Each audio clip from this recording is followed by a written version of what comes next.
সুপ্রিয় সাংবাদিক বৃন্দ, মাহতারাম সামিন খাওয়াতিন হাজরাত জলসায় হাজিরিন, my friends and brother, mother father and sister, তৃতীয় শুভেচ্ছা বিনয় বিনম্রতা আন্তরিক অভিনন্দন জ্ঞাপন করছি। তার সঙ্গে জানাই কৃতজ্ঞতা, উষ্ণ মোবারকবাদ জানাই, সুস্বাগতম বলছি, মোস্ট ওয়েলকাম বলছি।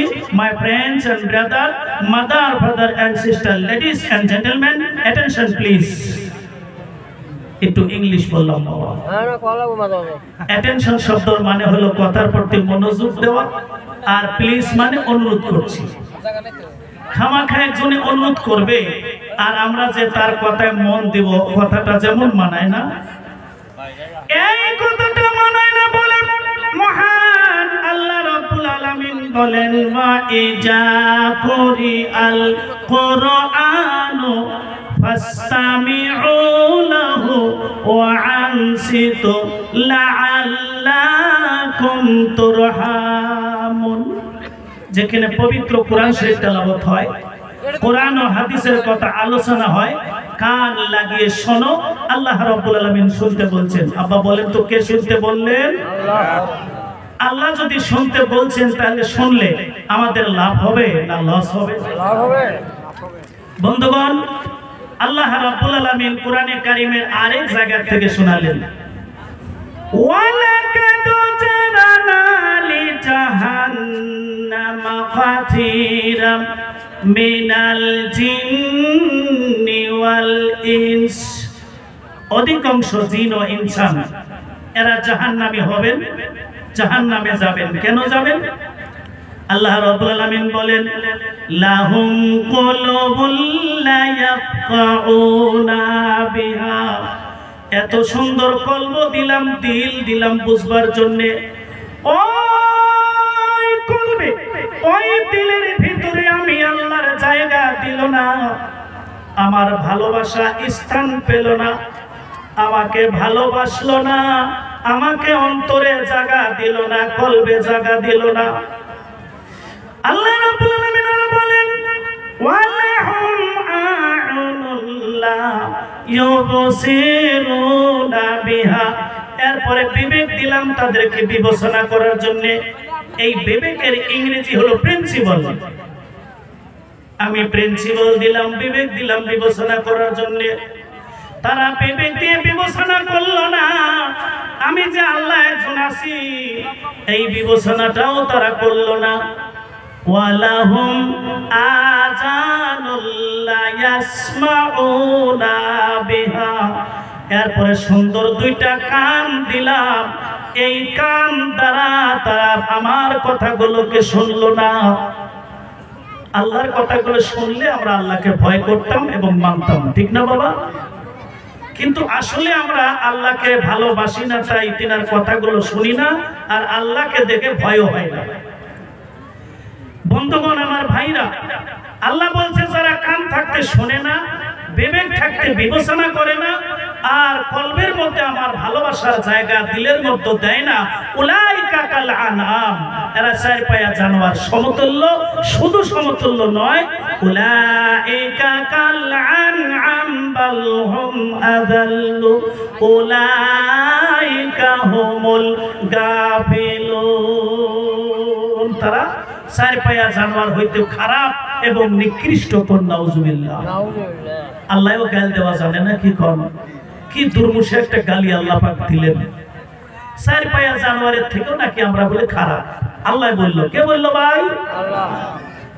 আমার বন্ধুগণ, আমার ভাইরা, বর্তমান এ হলো ডিজিটাল জামানা, বহু টেকনোলজি, উন্নত টেকনোলজি। এই টেকনোলজি দিয়ে আছে যত কিছু করি, আমার বন্ধুগণ, আমার ভাইরা, মোবাইল, কম্পিউটার, ইন্টারনেট, স্যাটেলাইট, তারপরে হেলিকপ্টার, এরোপ্লেন, চলাফেরা যানবাহন থেকে শুরু করে নিয়ে যত কিছু আবিষ্কার করা হয়েছে, এমন একটি যন্ত্র কি আবিষ্কার হয়েছে যে আমি আর মরবো না, আমার মরণটাকে ওই মেশিন দ্বারা ঠেকাবো? কি ভাই, মরণ ঠেকাবার কোনো মেশিন হয়েছে? তো আমার বন্ধুগণ, আমার ভাইরা, সর্বপ্রথম আমি আপনাদেরকে বলি যে আল্লাহ রাব্বুল আলামিন আমাদেরকে এখনো এই 9টা 17 থেকে 20 মিনিট পর্যন্ত বসে রাখার জন্য আল্লাহ ধৈর্য দিলেন, সবর দিলেন। সে আল্লাহ সুবহানাহু ওয়া তাআলার শুকরিয়া আদায় করে বলি আলহামদুলিল্লাহ। যে নবীর মাধ্যমে কোরআন পেলাম, হাদিস পেলাম, যে নবীর মাধ্যমে গোটা পৃথিবী আলো হলো, সেই হাবিবে তো জাহান সাল্লাল্লাহু আলাইহি সাল্লামের উপরে দরুদ পেশ করি, সকলে বলি সাল্লাল্লাহু আলাইহি ওয়াসাল্লাম। বন্ধুগণ, আমার ভাইরা, আল্লাহ আমাদেরকে সৃষ্টি করেছেন, বানিয়েছেন, পাঠিয়েছেন। একদিন আল্লাহ পাক হিসাব নেবেন। একদিন আল্লাহর সামনে আমাদের সকলকে দাঁড় হতে হবে। তিনি বাদশা হয়ে সিংহাসনে বসে আপনার আমার সকলের হিসাব একদিন নেবেন। এ কথা ঠিক আছে কি বাবা? ঠিক। আল্লাহ হিসাব নেবেন না? আল্লাহ জিনিসটা কি, কেমন, সেটা আমাদের দেখার কোনো আশা আকাঙ্ক্ষা আছে কি? আল্লাহকে আমরা দেখতে চাই।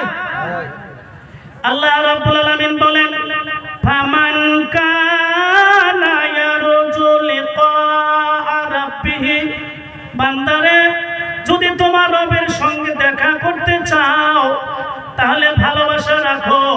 সে কি ভালোবাসা? আল্লাহ রাব্বুল আলামিন বলেন, ফামান কানা ইয়ারজু লিকা রাব্বিহি, যদি রবের দেখার আশা থাকে, ফালইয়ামাল আমালান সালিহা, সে যেন দুনিয়ার জমিনের মধ্যে খালি ভালো ভালো কাজ করে। কোন সুবহানাল্লাহ। কি কাজ করা লাগবে বাবা? কিন্তু আমার বন্ধুগণ, এই ভালো কাজ আর ভালো জিনিসটা আবার শিক্ষা হইতে তো হবে নাকি? কোন আল্লাহ রাব্বুল আলামিন তার বন্ধুকে, তার দোস্তকে, নবীজিকে শিক্ষা দিলেন জিবরাইলের মারফতে, দিয়া বললেন ইকরা। ইকরা মানে পড়ো। ইকরা মানে কি বাবা? পড়াশোনা করার কথাটাই তো বলছেন নাকি? আমরা তো পড়াশোনা করি না, যদিও করছি, কিন্তু পড়ার যে মানদণ্ড, পড়ার যেটা সম্মান, পড়ার যেটা ইজ্জত, সেটা কিন্তু আমরা দিতে পারছি না, ব্যর্থ হয়েছি। এই জায়গাটা লক্ষ্য করতে হবে। আল্লাহর নবীকে আল্লাহ রাব্বুল আলামিন সিফাত দিয়ে বললেন ইকরা মানে পড়ো। নবীজি কেমনে পড়বেন? My religion is the prophet. নবী মুহাম্মদুর রাসূলুল্লাহ সাল্লাল্লাহু আলাইহি ওয়াসাল্লাম, last prophet is the not university. আল্লাহর নবী কোন কলেজ, বিশ্ববিদ্যালয় লেখাপড়া করেন নাই। আল্লাহর নবী কলেজে পড়ছিলেন? কোন মাদ্রাসায়, মুক্তবে? My religion is the prophet Nabi Muhammad Rasulullah sallallahu alaihi wasallam. Last prophet is the not university. Illiterate man. Illiterate man যদিও টিচার, ওয়ার্ল্ড পৃথিবীর জন্য টিচার, গোটা জগতের জন্য তিনি জগৎ গুরু, তিনি হলো বিশ্বগুরু। জুড়ে বলেন সুবহানাল্লাহ। সুবহানাল্লাহ। কিন্তু বাবা, আজকাল শিক্ষার নাম নিয়ে যেগুলো দেখি, কিছুদিন আগে এই মোবাইলে পাওয়া গেল কাঁচা বাদাম। কাঁচা বাদাম আমার কাছে নাই গো বাবু, ভাজা বাদাম আমার কাছে আছে, কাঁচা বাদাম ওগুলা গেছে। এখন আবার বাইরে হয়েছে মুরব্বি মুরব্বি, এই মুরব্বি মুরব্বি আছে না? ছেলে পেলের এগুলা দেখার সময় হয়। কিন্তু আমার বন্ধুগণ, ধর্ম সবাই আসলে কারা কয় বসো বসো বসো বসো, নাই তারাও লক্ষ্য নাই, তালা খালি ঘোরাফেরার তালে আছে নাকি? কম।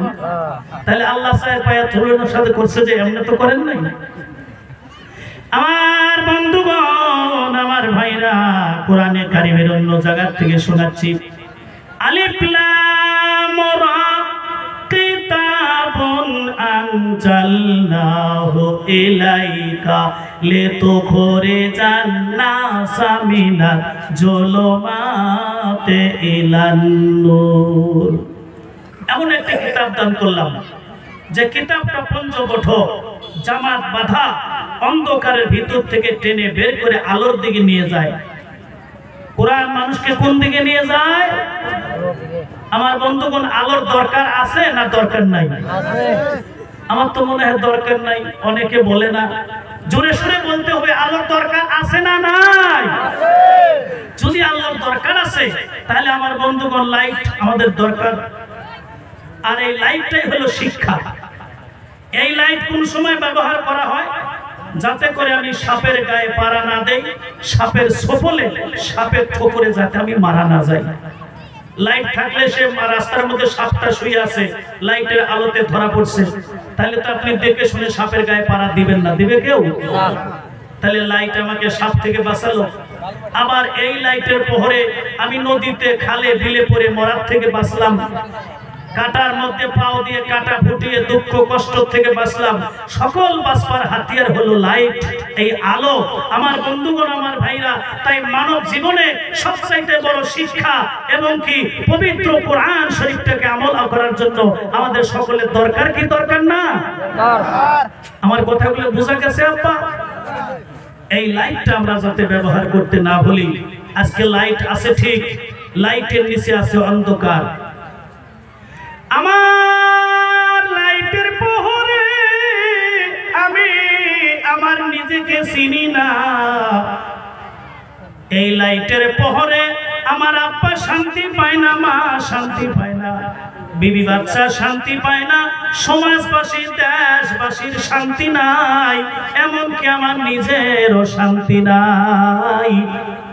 এই লাইটটা আমি অপচয় করেছি, বন্ধ করে রেখেছি, অন্ধকারের মধ্যে ঘোরাফেরা করছি, খালি জীবনে ফুর্তি আর ফুর্তি আমোদ নিয়ে বসে আছি। বাবা এক বেসরা ধানের আবাদ করছে, দূরের থেকে আইলের মধ্যে দাঁড়িয়ে ধানের চেহারা একজনে দেখতেছে, দেখে বলছে ভাই আবাদ কেমন? বলে মাশাআল্লাহ আবাদ খুব ভালো হয়েছে, এত ভালো হয়েছে, সাফ সাফ কালো মেঘ হয়ে গেছে, কুত্তার মুখ সান্দায় না। কুত্তার ঠেকা বেছে ধান বাড়িতে মুখ সান্দে দিও, তার মানে আবাদ খুব ভালো হয়েছে। এই ভালো আবাদ দেখে মুছে তেল দিচ্ছে আর বলতেছে আবাদ যদি ভালো হয়েছে নাও একটু কিছু ফুর্তি করো। বলে কি ফুর্তি করব?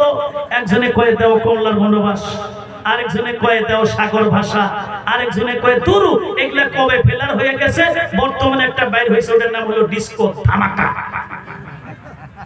বাবা যেই না শুরু করলো ধামাকা, নদী ভাঙ্গ শুরু করলো ধামাকা, যেই না শুরু করলো ধামাকা, আমার বন্ধুগণ কাটাকাটি মারামারি শুরু হলো ধামাকা। কথা ঠিক কিনা?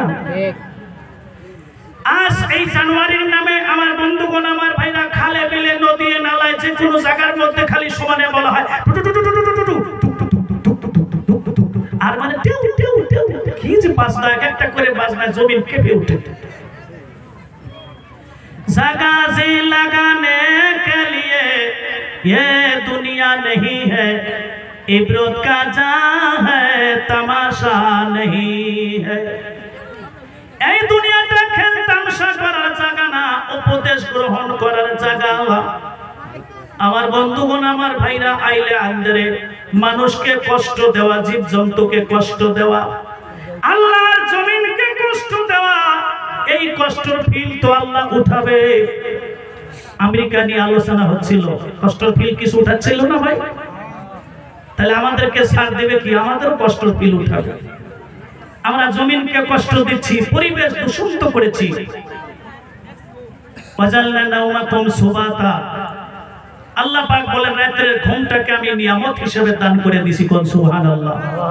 আমার বান্দা অফিসে, আদালতে, কোর্ট কাছারি সব জায়গায় কাজ করবে, জমিনে মাঠে ঘাটে কাজ করবে, ক্লান্ত এসে যাবে, রাত্রে যখন ঘুম আসবে সমস্ত ক্লান্ত দূর করে ওই ঘুমটা ঔষধ হয়ে সকালবেলা আবার পরিপূর্ণ রূপে তাকে আবার সুস্বাস্থ্য করে উঠাবে। জোরে কোন সুবহানাল্লাহ।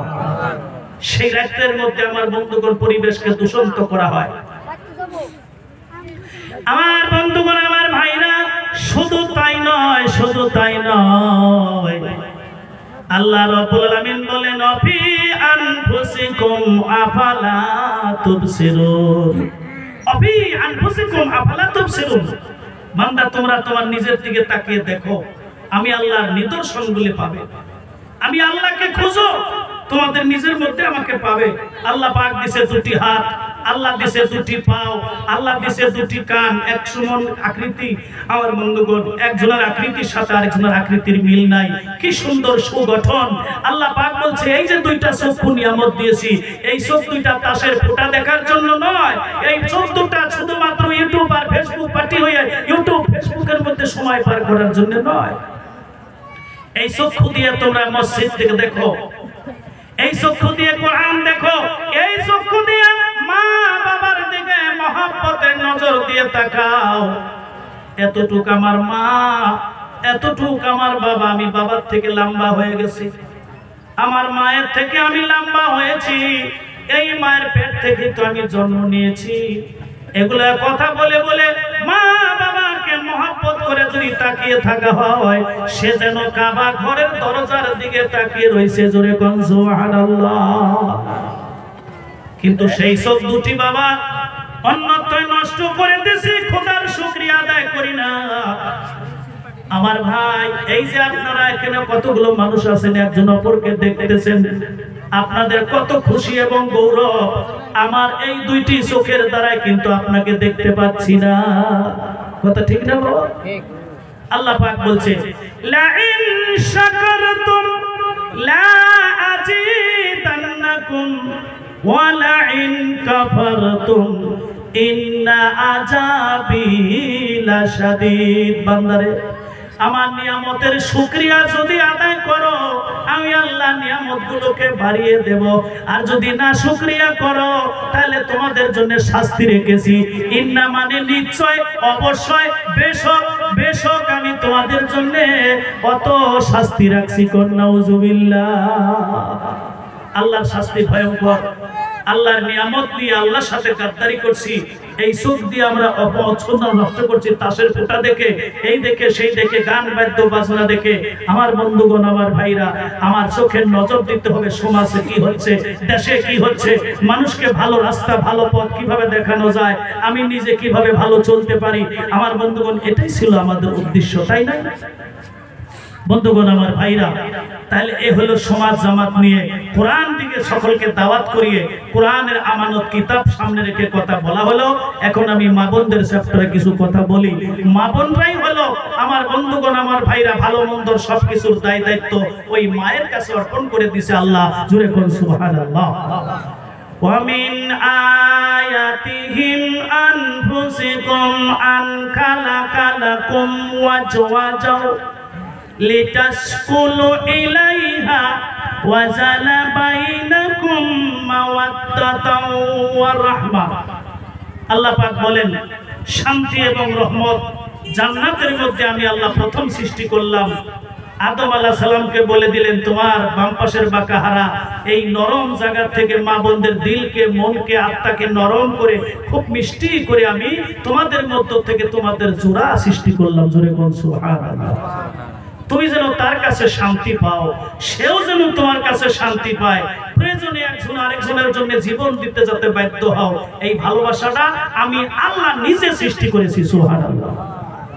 বন্ধুগণ, আমার ভাইয়েরা, যদি কোনো মা স্বামীকে খুশি করার জন্য একটা হাসি দেন, ওই একটা হাসি 1 লক্ষ টাকা আল্লাহ রাস্তায় সদকা দেওয়ার মতো সওয়াব মায়ের আমল নামায় লেখা হবে।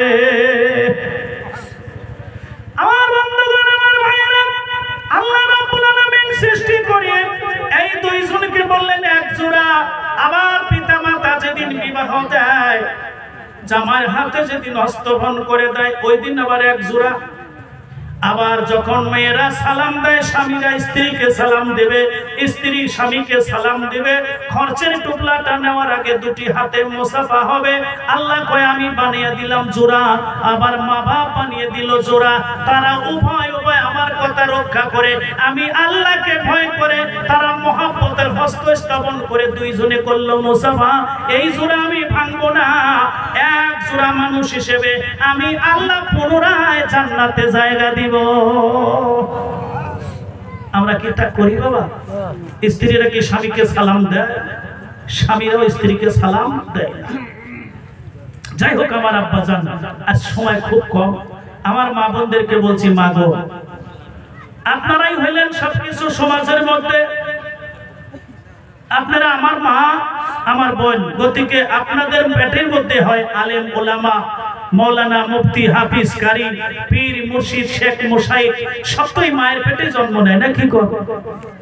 আপনার আমার বিশ্ব নবী, তিনিও তো মায়ের পেটে জন্ম নিয়েছেন। তাহলে মাটাকে কেমন হওয়া উচিত, মাদেরকে কি করা উচিত, আমি সংক্ষেপে বলে যাচ্ছি। আমার মায়েরা, আমার বোনেরা, আল্লাহর নবী সাল্লাল্লাহু আলাইহি ওয়াসাল্লাম আপনাদের ওই চুল মোবারকের মধ্যে পবিত্র মুখের দ্বারা সুমা দিয়েছেন। সুবহানাল্লাহ। আল্লাহ নবী দিল সুম্মা, আল্লাহ পাক গোট করে শোনালেন, ওয়া কারনা ফি বুয়ুতুকুন্না, তোমরা ঘরের মধ্যে থাকো, আর বাইরে যখন যাও, লা তাবাররাজনা তাবাররুজাল জাহিলিয়াতিল উলা, রাসূলুল্লাহ জাহেলিয়াতি যুগের মেয়ের মতো আরাস্তা পারাস্তা করিয়া নিজের শরীরকে বিকশিত করে পর পুরুষকে দেখাইও না। আল্লাহ রাব্বুল আলামিন এত সুন্দর করে কোরআন পাক হাদিস পাকের মধ্যে বলে দিবেন, একবার চিৎকার দিয়ে কোন সুবহানাল্লাহ। আব্বাজান, তাহলে গজবের কথা ফিরে আসি। হযরতে নূহ আলাইহিস সালাতু ওয়াস সালামকে আল্লাহ পাক নবী করবেন। আমার বন্ধুগণ, আমার ভাইয়া, তিনি কিস্তি জাহাজ যখন বানানো শুরু করলেন, জাহাজ থেকে লোকেরা বলল, কবে যে বান হবে কি হবে না, কবে বান বর্ষা হবে কি হবে না, তার আগে আমরা কলেমা পড়াবো। আমাদেরকে ডর দেখাইতেছে, ভয় দেখাইতেছে, আমরা কখনো ডরাই না, আমরা কখনো ভয় করি না। সে আল্লাহকে তারা অস্বীকার করলো। কোন নাউজুবিল্লাহ। অস্বীকার করার ফলে আমার বন্ধুগণ, আমার ভাইরা, ওই নূহর কিস্তির মধ্যে লেট্রিন করিয়া তারা সর্বনাশ করে দিয়েছিল। কোন নাউজুবিল্লাহ। দেওয়ার পরে এমন একটা বালা নাজিল হলো, এমন একটা বেমার গজব আল্লাহ দিল, যে গজবে খুজলি রূপ বেমার আদি হয়ে মানুষ মরা আক্রান্ত হয়ে যাচ্ছিল। সেই সময় আমার বন্ধুগণ, আমার ভাইরা, এই যে কিছুদিন আগে করোনার একটা ঢেউ গেল না, 2-4-5 বছর আগের কথা মনে করেন, কি এগুলো আল্লাহর গজব না ভাই? আমার বন্ধুগণ, আমার ভাইরা, তখন এই ঘাও, এই বেমার, এই ব্যাধি ভালো হওয়ার কোনো ঔষধ নাই। এই ঔষধ হলো 1 নম্বরে যেটা নষ্ট করছিল সেই কিস্তি হলো তাদের জন্য ঔষধ, সেই জাহাজটার মধ্যেই হলো তাদের জন্য ঔষধ। জোরে কোন সুবহানাল্লাহ। তো এই যে আমরা আল্লাহকে অস্বীকার করে যে সিদ্ধান্ত নিতে যাব, সেই সিদ্ধান্তের মধ্যে ভুল হবে, সেই সিদ্ধান্তের মধ্যে ভুল হবে, সেখানেই আল্লাহ গজব দিবে। যেইভাবে করে ভুল সিদ্ধান্ত নিয়েছিল আমেরিকা, আমরা কি খুব শান্তিতে আছি? My religion is the prophet নবী মুহাম্মদুর রাসূলুল্লাহ সাল্লাল্লাহু আলাইহি সাল্লাম। I can challenge my religion is the perfect। আমাদের ধর্মটা বিরাট সঠিক ধর্ম, ভালো ধর্ম। চিৎকার দিয়ে কোন সুবহানাল্লাহ। আর এই শান্তির ধর্ম শান্তিতে রাখতে হবে। My friends and brother, it is the universal religion for not only Muhammadan but all the in the whole society, Hinduism and other caste। জোরে জোরে কোন সুবহানাল্লাহ। আল্লাহু আকবার, আল্লাহু আকবার। আল্লাহ মহান, আল্লাহ বড়। আল্লাহ জিষ্টম, আল্লাহ বিষ্টম। আল্লাহ মহান, আল্লাহ বড়। We should believe that there is God। আমাদের সকলকে জানতে হবে সৃষ্টিকর্তা একজন যে আছে, সেটা মরার আগেই হোক বা পরেই হোক। কিন্তু আমি অল্প আগে বলছিলাম লাইটের নিচে অন্ধকার। সে অন্ধকার কেমন? 2-4 কলেজের বারান্দায় যাইতে না যাইতে পায়ের উপরে পাও তুলে দিয়ে বলে, হাম বাবু ক্যা করেঙ্গে, হ্যাং করেঙ্গে, ত্যাং করেঙ্গে, লাঠি কি अंदर নপুর ভরেঙ্গে। তারা আমার বন্ধুগণ ফুটফাট একদম ইংলিশ, আসমান ফাটিয়ে ইংলিশ। তারা কথায় কথায় বলে আনসিন ইজ নাথিং। আল্লাহকে দেখা যায় না, আল্লাহকে ধরা যায় না, ওটাকে আমরা মানি না। কোন নাউজুবিল্লাহ। আল্লাহকে অস্বীকার করলো, তারপরে বললো ডিয়ার ইজ নো গড, স্রষ্টা বলতে কেউ নাই। এগুলা হলো হাজে বাজে কথা, এগুলাই হলো লাইটের নিচে অন্ধকারিত কথা। আমার বন্ধুগণ, আমার ভাইরা, কেমন অন্ধকারের কথা কান লাগায়া শোনেন, মন লাগায়া শোনেন, চিন্তা করেন, মাথা খাটান। আল্লাহ তৈরি করেছে নদী নালা, আল্লাহ বানাইছে খাল বিল, আল্লাহ বানাইছে পাহাড় পর্বত, আল্লাহ বানাইছে উঁচা নিচা, গারো বড় রাভা। আমার বন্ধুগণ, যত জনগোষ্ঠী আছে, যত জাতি আছে, সমস্ত জাতি ধর্ম বর্ণ হিসাবে আল্লাহ রব্বুল আলামিন সৃষ্টি করেছে। জোরে কোন সুবহানাল্লাহ। কেউ যদি মনে করে যে এই উঁচা নিচা, এই পাহাড় পর্বত, এই খাল বিল ভেঙ্গে দিয়া কাইটা কইটা একবারে সমান করে ফেলাবো, এটা কি সম্ভব? কি বাবা, এটা সম্ভব? আমার বন্ধুগণ, আমার এটা যদি সম্ভব না, তাহলে আমাদের চিন্তা করতে হবে, একে সৃষ্টি মানব, মানব সেবা করতে শিখতে হবে। মানুষ হয়ে মানুষকে হিংসা করা যাবে না। আজকের এই হিংসা, আমার বন্ধুগণ, দোকান খামার, হাল চাষ, ব্যবসা বাণিজ্য, চাকরি নকরির থেকে হিংসা বেপি হতে বেপতে বেপতে বেশি হইতে হইতে বর্তমানে একদম আমাদের সিংহাসন, আমার বন্ধুগণ, আমার ভাইরা, সেই সংসদ ভবন, আমাদের সকল জায়গার মধ্যে হিংসাতে ভরপুর হয়ে গেছে। এই হিংসার আগুনে আজ ভারতের মধ্যে জ্বালা অতিক্রম হয়ে গেছে। এই হিংসার জন্যই আমরা মরে যাচ্ছি। কথা ঠিক কিনা? এই হিংসাকে নির্মূল করতে হবে। আল্লাহ রাব্বুল আলামিন বলছেন ইন্নাল্লাহা মা সাবিরিন, সবরকারীদের সঙ্গে আল্লাহ থাকে। চিৎকার দিয়ে কোন সুবহানাল্লাহ। ইসলাম এই শান্তির বাতাবরণ, ইসলাম এই শান্তি শিখায়, এই ঐক্য শিক্ষা দেয়। কিন্তু আমরা অশান্তি সৃষ্টি করছি, যে অশান্তির ফলে আমার বন্ধুগণ আমার জমিন নদী কেড়ে নিতেছে, আমার বসত বাড়ি কেড়ে নিতেছে, আমাকে জমিন থেকে হটিয়ে দিতেছে। আমি যদি এই জমিনে আল্লাহু আকবার বলে আল্লাহকে সিজদা দেই, মাবুদ তোমার এই জমিন থেকে যদি তুমি সরাও, তোমাকে কে সিজদা করবে? আমি তোমার গোলাম, আমি কিছু না জানলেও তোমার কুদরতি পায়ের মধ্যে সিজদা করি। জানি তোমার সৃষ্টি জমিন, এইখানে মাথা রাখা মানে তোমার পায়ের উপরে মাথা রাখা। ওগো আল্লাহ, আমার জমিন কেন নদী নিবে? তুমি আল্লাহ হুকুম করনেওয়ালা, তুমি তো সব মাখলুকাত তৈরি করনেওয়ালা। তোমার হুকুমে যদি সবকিছু চলে, আমি কি এমন নাফরমানি করলাম আমার উপরে তুমি বেজার হয়ে তুমি আমার জমিনগুলো নদী দিয়ে কেড়ে নিতেছো কেন? এইভাবে যদি আল্লাহর কাছে আমরা বলতে শিখতাম, ভাই আমাদের ক্ষতি নদী করতে পারতো না। কথা ঠিক কিনা? বিনয় বিনম্রতা হওয়া, আল্লাহর কাছে আত্মসমর্পণ করতে যদি শিখি, আমার কোনো ডর নাই, আমার কোনো ভয় নাই। আমি হুজুরতে ডনকিয়ার, কাল কিয়ামতের দিন ডনকিয়ার বেশক আল্লাহর জান্নাতে চলে যাব। জোরে কোন সুবহানাল্লাহ। যুবক ভাইরা, তোমরা সমাজের ঢাল, তোমরা শিক্ষিত, তোমরা মাকে আওতায় রাখবে, বাবাকে আওতায় রাখবে, ভাই বন্ধু আত্মীয় ইষ্টি পুষ্টি গ্রাম সমাজ দেশবাসীকে তোমরা রক্ষা করে হলো তোমাদের দায়িত্ব। কিন্তু তোমরা যদি খালি পিকনিক খাও, তোমরা যদি খালি হাসি তামাশা করো, ফুর্তি করো, ওই সময়গুলোকে নষ্ট করো, এই সমাজের দেখশন কে করবে? তোমাদেরকে শিক্ষিত বানানো হয়েছে। কথা ঠিক কিনা? একটু জিকির করে লা ইলাহা ইল্লাল্লাহ, লা ইলাহা ইল্লাল্লাহ, নাই কই মাবুদ আল্লাহ ছাড়া, লা ইলাহা ইল্লাল্লাহ, লা ইলাহা ইল্লাল্লাহ, লা ইলাহা ইল্লাল্লাহ মুহাম্মাদুর রাসূলুল্লাহ। আব্বা হাতে সময় খুব কম, লম্বা কথা বলার সময় পাবো না। কোনো একটা ইতিহাস আপনাদেরকে শোনাইতে পারবো না। ইতিহাস বলার আগে সময়টা শেষ হয়ে যাবে, সময়টা কর্তন হয়ে যাবে। আল্লাহর কোরআন থেকে কিছু কিছু কথা শোনাই। আল্লাহ রাব্বুল আলামিন শোনায়া দিল, হাল আতা আলাল ইনসানু হিনুম মিনাদ দাহর লাম ইয়াকুন শাইআম মাযকুরা। আল্লাহ রাব্বুল আলামিন বলেন, বান্দারে তুমি কোন উল্লেখযোগ্য বিষয়বস্তু হিসেবে পরিগণিত ছিলে না, নাম ছিল না, পরিচয় ছিল না। আজকে তুমি একজন মানুষ, 30 বছর 40 বছর বয়স, শুধু 30 বছর 40 বছর বয়স না, শুধু একজন মানুষ না, তুমি একজন ম্যাজিস্ট্রেট, তুমি একজন জজ, তুমি একজন উকিল। আমি আল্লাহ রাব্বুল আলামিন তোমাদেরকে সমাজে শিক্ষক করেছি, মাস্টার বানিয়েছি, ইঞ্জিনিয়ার, অফিসার, লেকচারার, প্রফেসর বানাইছি। আমি আল্লাহ রাব্বুল আলামিন এমন আসন দিছি, ওই অফিসে যখন তুমি যাও তোমার চেয়ারটার মূল্য দিতে হয়, অফিসটাকে সম্মান দিতে হয়। রাস্তায় ঘাটে পথে মাঠে যেখানে যেখানে তোমার সম্মান, শুধু রাস্তায় ঘাটে পথে মাঠে অফিস আদালতে সম্মান না। বাড়িতে আসার পরে তোমার আব্বা খুশি হয়ে চুমা খায়, মা খুশি হয়ে চুমা খায়, এরপরে চুমা খায় দাদা পা হইতে মাথা পর্যন্ত, এরপরে চুমা খায় দাদা পা হইতে মাথা। আল্লাহ রাব্বুল আলামিন বলে, তুমি তো উল্লেখযোগ্য বিষয় হিসেবে পরিগণিত ছিলে না, এক ফোঁটা মাত্র পানি তুমি ছিলে, ওই পানিটা উল্লেখযোগ্য বিষয় ছিল না। আজকে তুমি এত বড় মত, এত বড় পদ পাওয়ার পরে বান্দা কেমন করে আমাকে ভুলে যাও?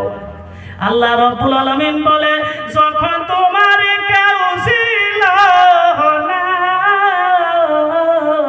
তখন ছিলাম আমি, এখন তোমার সব হইয়াছে রে বান্দা, পর হইয়াছি আমি। লা ইলাহা ইল্লাল্লাহ, লা ইলাহা ইল্লাল্লাহ, লা ইলাহা ইল্লাল্লাহ মুহাম্মাদুর মুহাম্মাদুর রাসূলুল্লাহ। আল্লাহ বড় মানুষ বানাইলো। আল্লাহ কি বানাইলো? কি বানাইলো বাবা? বড় মানুষ আল্লাহ বানাইলো। কিন্তু আমি যে বড় মানুষ হলাম, আমার দায়িত্ব কাঁধে কতগুলো এসে গেল। আমিরুল মুমিনিন খলিফাতুল মুসলিমিন স্ত্রীকে সম্মান দিয়েছে, নিজের বাচ্চাকে সম্মান দিয়েছে, দেশ চালিয়েছে, সমাজকে সম্মান দিয়েছে। কেমনে সম্মান দিয়েছে বাবা একটুখানি শোনেন। আমিরুল মুমিনিন খলিফাতুল মুসলিমিন একদিন রাতের বেলা 12টা-1টার সময় হয়েছে, উনি ঘুমান্ত বাদ দিয়ে সমাজের ডিউটি করতে করতে গিয়ে দেখে এক বাড়িতে একটা দৃশ্য। কি দৃশ্য? একজন মানুষ একবার ঢোকে, একবার বাইর হয়, আবার ঢোকে, আবার বাইর হয়। তখন তিনি ধমক মারছে, এই বেটা, চুরি করবার আইছো, চুরি করা তোমার ক্ষমতা নাই, এত ভয় যদি করো তাহলে চুরি করতে আইছো কেন? তুমি যে পজিশন নিয়ে একবার বাড়িতে ঢুকতেছো, একবার বাইর হইতেছো, দেখে তো চুরি করা ভাব মনে হয়।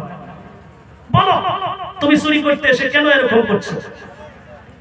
উনি জিজ্ঞাসা করছে, ভাই পথিক রে, আমি চোর নই, আমি ডাকাত নই।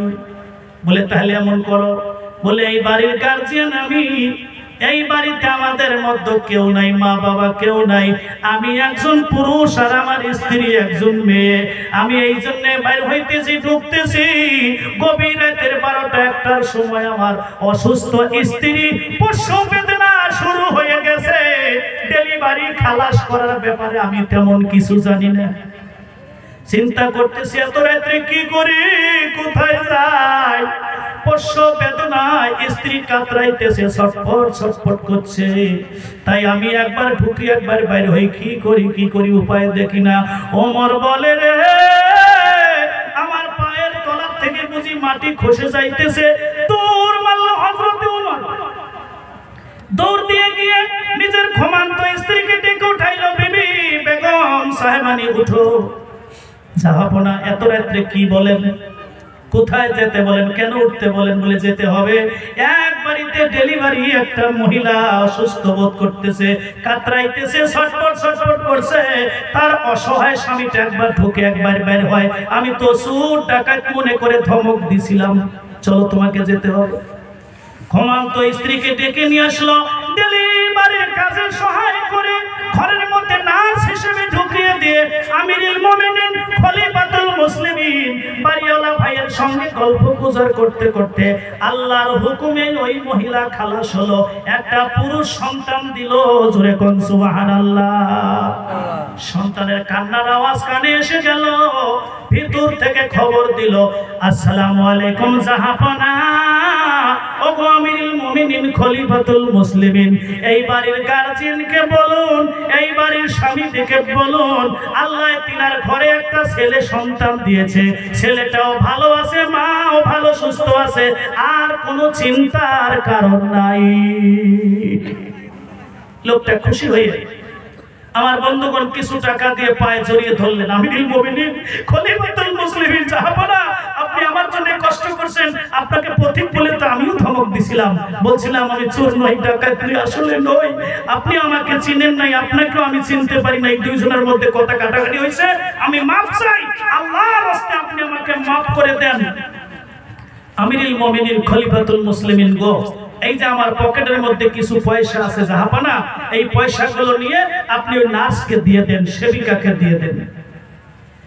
আমিরুল মুমিনিন খলিফাতুল মুসলিমিন বলছে, ভাইজান, ও বাবা, আমার দেশবাসী, প্রতিবেশী, সাথী, তুমি আমাকে চিনো নাই। আমি আমিরুল মুমিনিন খলিফাতুল মুসলিমিন। আর যে সেবিকাতে তুমি পয়সা দিচ্ছ, যে নার্সকে তুমি পয়সা দিছো, এটা কোনো ব্যবসায়ী নার্স নয়। নার্সগিরি করাটা তার কোনো ব্যবসা না। এটা হলো আমি আমিরুল মুমিনিন খলিফাতুল মুসলিমিন, আমি ওমরের স্ত্রী। তোমার কথা শুনে আমি বাড়িতে দৌড়ে গেলাম, আমার স্ত্রীকে ডেকে আনলাম, আমার স্ত্রীকে ডেকে নিয়ে এসে তোমার ডেলিভারি কাজে সহায় করলাম। ভাইরে, পয়সাগুলো ফিরে নাও, আমাকে বিদায় করে দাও, আমি চলে যাই। আর পায়ে জড়িয়ে ধরলো, জাহাপনা গো, অন্য কাজ মনে করেছিলাম আপনি যে উপকার করলেন, নিজের বিবি দিয়ে এত রাতে বাদশা হয়ে এত বড় কাজ আপনি করলেন, আপনার মতো ভালোবাসা পৃথিবীতে আর কোথায় পাওয়া যাবে? আমার বন্ধুগণ, আমার ভাইরা, আমার মা বোনেরা গো, অন্যের চিন্তা সব সময় করতেন আমিরুল মুমিনিন খলিফাতুল মুসলিমিন। ওই যে রাতের বেলা যায় দেখে একটা তাঁবুর ভিতরে কান্দন শোনা যায়, কিছু দূর যাওয়ার পরে এবার দেখে বাচ্চাগুলো কাঁদতেছে, মা কি যেন রান্না করতেছে, ডাক দিয়ে কয় ও মা, তুমি তো বেবিচোখ মানুষ, কোন বিচার আচার নাই, এত রাত পর্যন্ত খানা দানা তৈরি করে কেন শুধু শুধু তুমি বাচ্চাদেরকে কষ্ট দিচ্ছ? ডাক দিয়ে বলতেছে, এবার ডাক দিয়ে বলতেছে, ভাই পথিক রে, আমার ছেলেগুলো 3 দিন থেকে খাওয়া নাই, 3 দিন থেকে ঘরে আগুন জ্বলে না। আমি মদিনার লোক নই, মদিনা রেস্টের বাইরের লোক, মদিনা সরকারের কাছে কিছু সাহায্য নিতে এসেছিলাম, তাই ভিড়ের কারণে খলিফার দরবারে যেতে পারি নাই, ঘরে খাবার নাই, পানির মধ্যে পাথর দিয়ে লাড়াচাড়া করতেছি, ছেলেদেরকে বলতেছি রান্না বান্না হচ্ছে, একটু পরে খাবি, পাথর ঘটর ঘটর করছে, আমি বলছি গোশত রান্না হচ্ছে। আবার বন্ধুগণ, আমিরুল মুমিনিন বলে আমার পায়ের তলা থেকে যেন মাটি খসে যেতেছে, জোরে কোন সুবহানাল্লাহ। আব্বা, এই যে কথাগুলো, এতগুলো কথা আপনাদের সামনে বললাম, সময়ের খুবই অভাব, সময়ের অভাবে কথা বলতে পারছি না। আমরা আখেরি মোনাজাত পর্যন্ত থাকবো ইনশাআল্লাহ। আমার পরে খুব ভালো ওয়াইজেন ইনশাআল্লাহুল আজিজ সুযোগ্য উনি স্কুলের শিক্ষক, তাছাড়াও মাওলানা মনোয়ার হোসেন সাহেব দামাত বরকাতুহুল আলিয়া, খুব জান্নাওয়ালা মানুষ, তিনার কথা আমরা শুনবো আর আমরা আখেরি মোনাজাত করেই তো যাবো ইনশাআল্লাহ। তবে বাবা, একটা কথাই বোঝা যায়, অন্যের উপকার করতে গেলে নিজের উপকার হয়, জোরে কোন সুবহানাল্লাহ। সহবতে সালেহ, তোরা সহবতে সালেহ, ভালো মানুষের সহবতে, নেক মানুষের সহবতে বসলে নিজেকে সালেহীন বান্দা বানানো যায়, কোন সুবহানাল্লাহ। আজকের এই জায়গায় বসে থাকলে 60 বা 70 বছর নফল ইবাদতের সওয়াব আল্লাহ তার আমলনামায় দান করে দেন, কোন সুবহানাল্লাহ। এই যে 5টা গ্রাম আল্লাহর গজবে নিয়ন্ত্রিত হয়ে 5টা গ্রাম যে ডেবে গেছে, এই যে নদীটা ভাঙন ধরতেছে, এই নদীটা আমাদেরকে রোধ করার জন্য সকলের দরকার আছে না বাবা? এর জন্য দোয়ার যেমন দরকার, দোয়ার সাথে সাথে দাওয়ার দরকার। এই যে আমরা রোগ হলে ওষুধ খাই, ওষুধ খাই না বাবা? হাদিসের মধ্যে আছে লিকুল্লি দাইউন দাওয়াউন, রোগের ওষুধ হোক, খাদ্য হোক, গলার ভিতরে যখন মানুষ দেয়, আল্লাহর কাছে খাবার নলিতে যাওয়ার আগে জিজ্ঞাসা করে, আল্লাহ আমি তোমার বান্দার জন্য কি খাবার হব, না তোমার বান্দার জন্য ঔষধ হব, না তোমার বান্দার জন্য বিষ হয়ে যাব? আল্লাহ পাক যেভাবে হুকুম করে সেইভাবে খাদ্য আমার পেটের মধ্যে যায়, খাদ্য হিসেবে থাকে, ঔষধ হিসেবে থাকে, সুস্বাস্থ্য হিসেবে থাকে, জোরে কোন সুবহানাল্লাহ। তো দাওয়ারও দরকার আছে, দুয়ারও দরকার আছে, তাই দাওয়া করার জন্য, এই নদী ভাঙ্গা রোধ করার জন্য আমরা তাকে মানবো। আমার বন্ধুগণ, গোসল দুধ গোসল দিব না, পেশাব পায়খানা করব না, বেপরদা হিসেবে নদীর মুড়িতে খেলাধুলা, নদীকে দূষিত করার জন্য আমার বন্ধুগণ, আমার ভাইরা, কোনো আমোদ প্রমোদ নদীর মুড়িতে করব না ইনশাআল্লাহ। তার সাথে সাথে এই বিপদ থেকে রক্ষা করার জন্য কিছু দাওয়ার দরকার। সেই দাওয়ার দরকার হলো কি, এইটাকে ভাঙনি রোধ করতে গেলে কিছু ভেটা দিতে হবে, কিছু শিল পাথর, কিছু আমার বন্ধুগণ এটা ওটা দিয়ে বান্ধন দিয়ে তারপরে জিনিসটাকে মজবুত করে রাখতে হবে। এখানে পয়সার দরকার আছে না বাবা? পয়সার দরকার আছে না গো? তাই খুব সুযোগ্যমান মানুষ যদি থাকেন ইনশাআল্লাহুল আজিজ 50,000 টাকা আল্লাহর ওয়াস্তে এই নদী ভাঙ্গন রোধ করার জন্য, সেরকম বড় বংশের বড় ঘরের বড় বাপের বেটা, সমাজ তথা দেশের নেতৃত্ব দেনেওয়ালা সরকার প্রধানের যদি কেউ থাকেন, আপনারা যদি একটু সহায় করতেন, আমি আল্লাহর কাছে এই অঙ্গহীন অন্ধ মানুষটা আমি একটু হাত তুলে দোয়া করে যেতাম ইনশাআল্লাহুল আজিজ। যদি কেউ থাকেন 50,000 টাকা দিয়ে একটু রোধ করার জন্য, একটু সহায় করার জন্য ইনশাআল্লাহুল আজিজ। তারপরে আমার বন্ধুগণ, আমার ভাইরা, আমি আরো 30 জন মানুষের কাছে আল্লাহর ওয়াস্তে 10,000 করে টাকা, তাই সর্বমোট 4-5 লাখ 10 লাখ টাকা ব্যয় করে এখানে একটা বিরাট বড় দায়িত্ব হয়, আমরা এই কাজটা করে নদীকে যেন আটকে দিতে পারি। আল্লাহ যেন তৌফিক দান করে, সবাই বলেন আমিন।